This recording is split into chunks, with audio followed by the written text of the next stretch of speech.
नमस्कार, मी कल्पना गाडे। सध्या देशामध्ये जी काही परिस्थिती चालू आहे त्यावरती मी 2-4 ओळी काव्यरूपात लिहिलेलं आहे, त्या मी तुम्हाला सादर करून दाखवत आहे। आम्ही काही कोणत्याही पक्षाचे कार्यकर्ते नाही, परंतु जे काही सत्य आहे सत्याच्या बाजूने बोलणारे लोक आम्ही आहोत आणि आता मी ते सादर करत आहे। काय चाललं देशात, काय चाललं देशात, जनता नाही व सुरक्षित।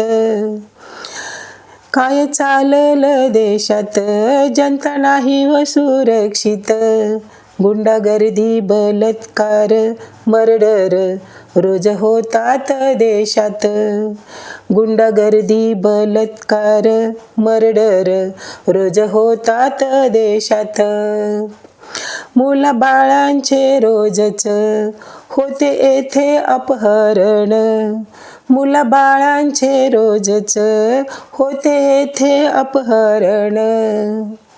मानवाची तस्करी होते का आपल्या देशातून। मानवाची तस्करी होते का आपल्या देशातून। सत्य सांगणाराचे बाई येथे करतात अपघात।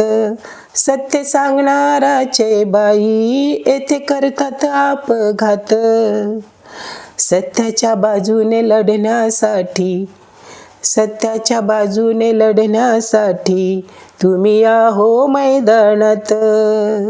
बलात्काराला होते बेल, सत्य बोलणाराला जल। नाही मिळत खऱ्याला न्याय, काय चाललं देशात। काय चाललं देशात, जनता नाही व सुरक्षित। गुंडागर्दी, बलात्कार, मर्डर रोज होतात देशात।